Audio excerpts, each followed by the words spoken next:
Have you ever wanted to be your own boss? There's good news and bad news about being your own boss. The good news is you are your own boss, and the bad news is you are your own boss. Hello, everybody. Happy Saturday. Happy Saturday. Welcome back to day 5 of our Craving Consistency Challenge. We hope that you've liked our challenge so far. We sure have liked coming and doing these videos with you. And in today's video, we're going to talk about how I've craved consistency in building a financial future for myself and the ones that I love. And I've struggled sometimes about being consistent with that. I know that there's so many people that want freedom, and financial freedom basically really is freedom if you think about it, where we can have choices and do the things that you want to do. Nobody likes to be told what to do or feel that they don't have a choice in the matter. And building a financial freedom, having a small business or a side hustle is definitely a way. And I know it's possible. So in today's video, we're going to talk about that a little bit and give you some tips. So many people are looking, seeking, and searching for a different alternative way other than just their job, right? Their daily grind. Unfortunately, sometimes those jobs that we have to do or we've had to do in the past aren't fulfilling and not living in purpose.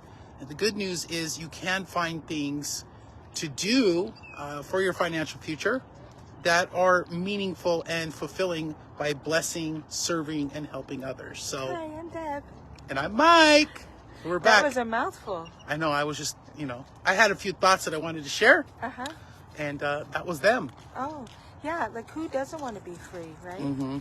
When you think of life in general, the feeling of being free is more than just the money, right? Exactly. And when you do have a job that you go to, you have a boss, unless you are the boss. And I know in different experiences for me, is sometimes I really liked having a boss because I could say, oh, I'll have my boss take care of that. Right. But yet you do like to be in charge also of how you produce in your job, whether it's a side hustle or whether it's a physical job that you go to. And I have always had mixed feelings about the side hustle.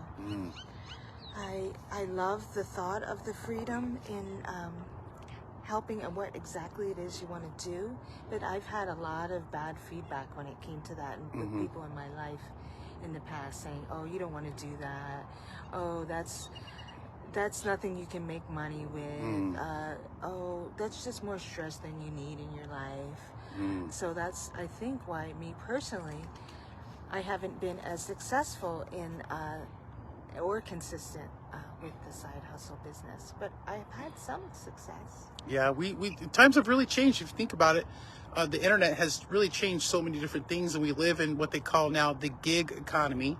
Oh, I never heard that. Right, it's the gig economy where people are doing these side gigs, and they're doing things online. If you think about it, if you go see a good movie, and the movie company or production company is not going to pay you to go tell people about it. If you go to a restaurant and you have an amazing experience, what do? You tell your friends, oh my gosh, like we went to this place yesterday called Urban Cafe. They had the grand opening. We got a free lunch and it was incredible. They had vegan options. The food was delicious. It was fresh. Are they going to pay me for telling you about that? No, they're not. But they know from their experience, that's what happens. You'll share a bad experience and you'll share a good experience. Yeah, exactly. And people think that negative news and negative experiences spread faster than positive ones.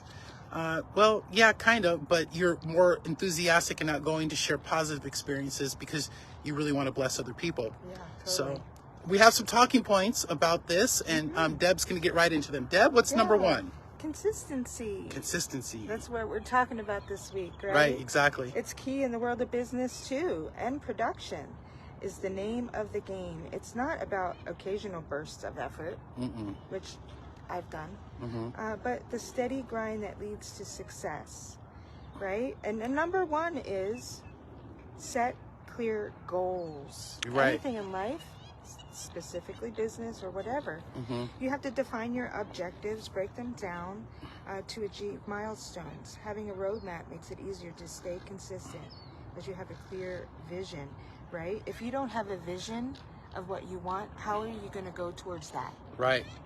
You don't, because I've had experiences in my life where I'm like, well, I'm not really sure where I want to go, what I want to do. So how can you go towards it if you don't know? So that vision, you know, creating a vision board, that's where they say the more specific you are, the better results you'll get. Right. And here I go with the one-liners. You can't hit a target that you can't see. And without vision, men perish, right? That's in the Bible too. How'd you learn so many one-liners? Oh, because of our personal development, like we talked about yesterday. Consistent personal development. I do agree with those one-liners, because if you're in a situation, if that pops in your head, it can maybe transform the situation for you, or at least how you think about it. Right. So you have to have a vision. You have to know where you want to be. I know I want to be free. That's what I know. Are you free? I'm free. I'm getting freer, right? Do I have all the things that I want? No. But do I know I have all the things that I need? Absolutely, yes. God has definitely blessed me with those things. So what is the vision that you started with? Can you give us a brief synopsis of that? The vision that I started with is to be able to do all the things that I want to do, travel the world, see amazing things, and bless other people, truly help other people. My vision was pretty simple too. It was just like to help others while I'm helping myself. Oh, that's a good one. That is a really, really good one. So what's the next one, Deb? It's number 2. a routine. Routine. Again, here we go with the consistency. Have you noticed a pattern? A weekly routine in business consistently thrives in a structured environment. Like we were talking about Power Hour, and it doesn't have to be all consuming. No. If you could break down 1 hour of your day, and you could even break it up into 15-minute increments of what you're going to do in that hour, and you do that every day, it's easy. Right. But if you start off the day thinking, oh, I got to do this, and I got to do that, and I got to accomplish that, and I got to, then you end up doing nothing. At least that's my experience. Right. In our business, they call it the DMO, or the daily method of operation. And I was just telling Deb, you know, she mentioned Power Hour. I was telling her it's incredible how I truly focus just for 1 hour, how many people that I could reach out to and do business with, you know, especially on our phones. Again, we can just reach so many people if we have that intent, and we set it up that way. Yeah, can you imagine 20 years ago saying to somebody, oh, I work from my phone? Yeah. Well, we don't have a home-based business. We have a phone-based business. Oh, yeah. All right, so what's the number 3, Deb? Prioritize self-discipline. You know that, whether it's turning off notifications or finding a quiet spot. You know, if you're in an environment, say you're a mom and you have your kids around you and they're asking you for a million different things, is that a good time probably to prioritize the business? No. Maybe it's that time in the day when they're napping, or when you have your partner or your mom or somebody to watch them. You got to prioritize it and make sure you can actually focus. It's the focus. Right. The focus that gets things done. Focus. If you have an hour and you got 20 interruptions during that hour, I don't think you're going to get much done. No, you can't get that much done. And it is the daily discipline. And like I mentioned at the top of the video, the good news about being your boss is you're your own boss. The bad news is you're your own boss. And one of my mentors would always tell me, at the end of the day, look back at your production and the things that you did, and he would say, would you hire yourself tomorrow from your efforts of today? That's good. That's a good thought. Right. For sure. So that really helps you keep yourself accountable. What's the next one, Deb? The next one is tracking your progress. That's kind of, you touched on that a little bit. Use tools and metrics and measure your achievements. So like, yeah, if you have a month go by, look back on that and actually see who you helped, how many people you tried to help, how many people you actually helped, and how much you benefit from both. That's right. Numbers don't lie, and sometimes they make you want to cry.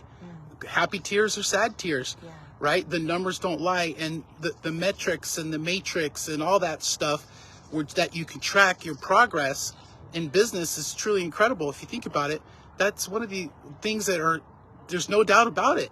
It's trackable, and you can see your efforts by tracking them. That's why I think some of these home or phone-based businesses offer incentive trips. Oh, yeah. Because you can track that, and you have the goal to work toured. So you have two of those things right in front of you, and they're giving it to you to say, hey, you want this trip to Cancun? You got to do this, this, and this. Right. And it helps you hold you accountable. Yeah, they gamify it. And so, like in my back office, you see a bar going across, you know, like when it says loading, right?